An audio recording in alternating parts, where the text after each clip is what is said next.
All right, you want to get to what do you want to do? You want to get to Michigan here? I'm trying to save you. Yeah, we can.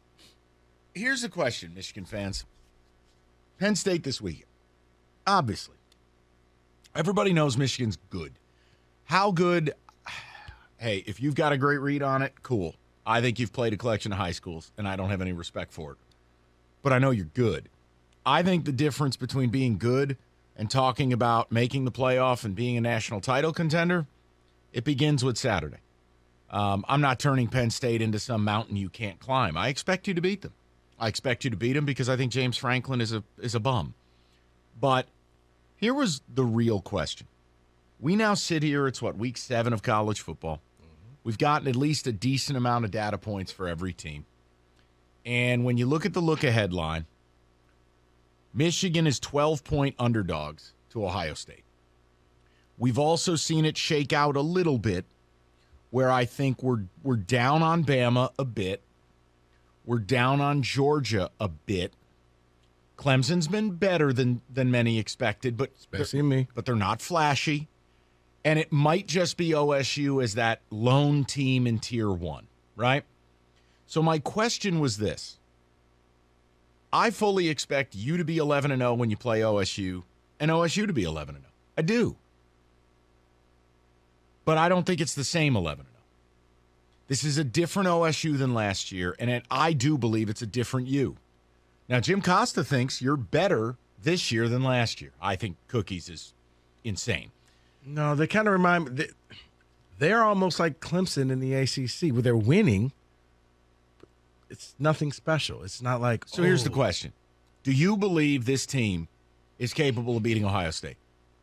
Penn State's on your mind, but let's be real. You're a touchdown favorite. You're at home. There's nothing statistically that would suggest Penn State's going to win, and we know that James Franklin, Harbaugh will coach circles around it. Yeah, everything is lining up for this game in week 12. Right. You're going to go down to Columbus. But do you believe you deserve to be 12-point dogs? Do you believe you can turn the trick? I don't. Now, I was the only person who believed you would last year. So don't give me this crap that I'm picking against you because I don't like it. You know what I like? I like money more than I hate you. So I'm just shooting you straight. I don't see it.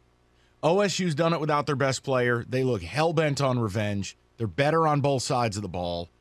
Best players. Yeah, and they may have the best quarterback, and it's at their place. I just wonder if Michigan fans are beginning to turn their attention towards the task at hand, which is, okay, we survived our quarterback derby. We've gotten through the softest part of our schedule. Do we have what it takes to win that game? And I wonder, and if you say I don't know, and I need to see Saturday, that's just fine, because that's kind of where I'm at. Yeah. But I don't know what Michigan could do to sway me from the OSU take.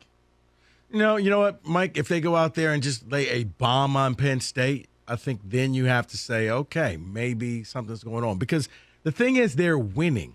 And they're not winning with style points, but they're getting a W, and it counts. But for the last 3 games, at halftime of those games, you were, David, you're the Michigan fan. Like, how confident were you feeling at halftime for the last 3 games?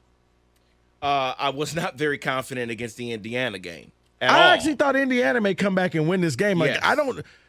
I didn't see that one coming. Like, why is Indiana hanging around so long in this game? I thought that was going to be a blowout. But I can give Michigan an out for that game, and it's why I took Indiana, was like, it's a look-ahead spot. They're 18 to 22-year-old kids, and they got Penn State next week. Everybody knows Indiana sucks. They were a little bored. That's all. Maryland? That one I can't give them an excuse for. And they're very fortunate that the kickoff bounced off the kids' nuts and right into their hands to start the game. It put Maryland on the road, down 7-0. Even letting Iowa come back, and I'm like, Iowa can't score against anybody. Like, they were a 4th down completion away from a 1-score game. So you haven't put teams away. And I think that's what bothers me, because against better teams, you struggle in the first half, and that's where you could bury yourself.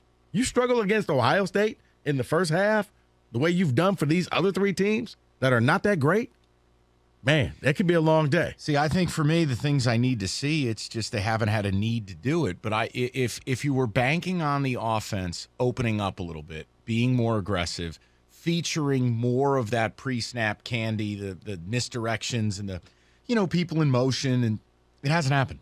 And Mike, maybe it's because they don't have to do it. Let me stop you. And please, this is not – I just don't think it's going to happen because I don't think that's Harbaugh's style. Got it. So it's one of those, people like, they're saving plays. That newsflash. Well, then you're shooting down my theory because that's my same theory. That's not need real. to see more offensively, and if they go down the field more. David, how was this offense any different than last year's offense? They'll sprinkle in a few trick plays, but other than that, this is exactly what you were last year, and it worked, right? See, and I'm leaning on the hope that they will open up the offense when they have to. Yeah, meaning this week. That's not going to happen. The offense is the offense. It worked last year. It's working now. You'll get a couple of trick plays with Donovan Edwards in the game. But primarily, they're going to line up. They're going to try to out-bully you and just run the ball and do some play action off of that and hit Spoony. Schoonermaker. Yeah. So that's how I see it. Alfred Soffenhofer.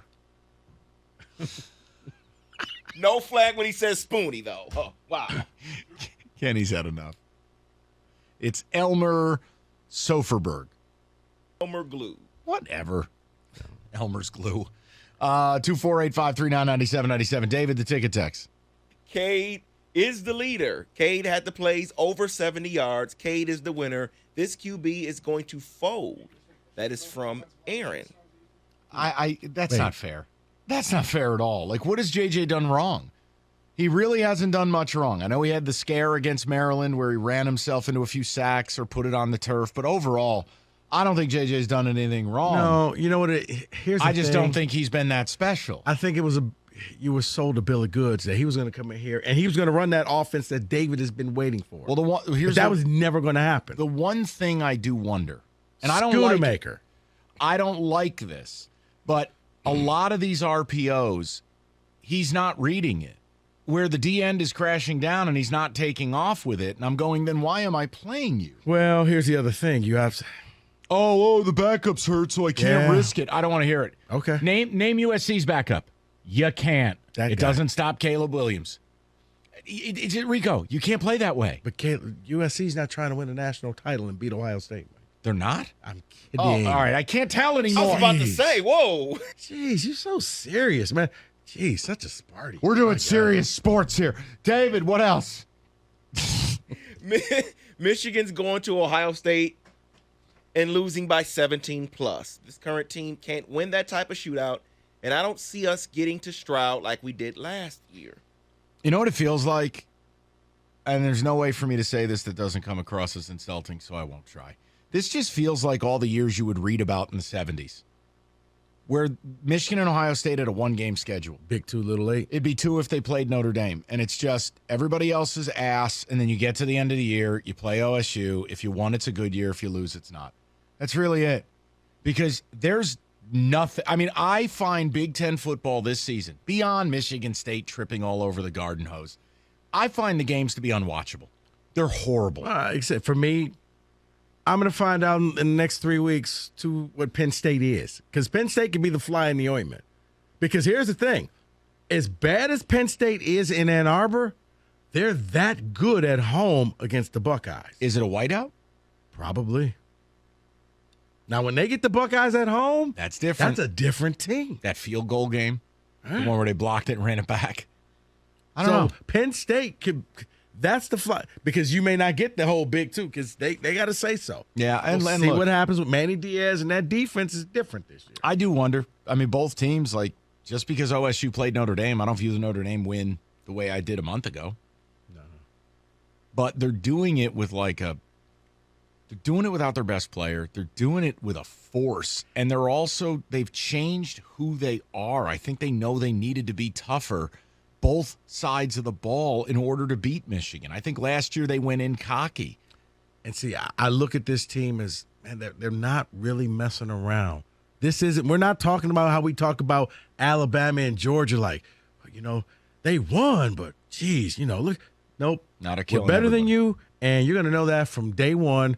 Here's what's going to happen. We're going to beat you. Hey, they spotted Michigan State 7 points and still buried them. Think about that. By halftime. No, the pick say, here you go. Chuck, we're going to pick on you all day. So here's a gift. Here's a little swag bag. I'll sign that ball for you after the game because I'm going to win the Heisman.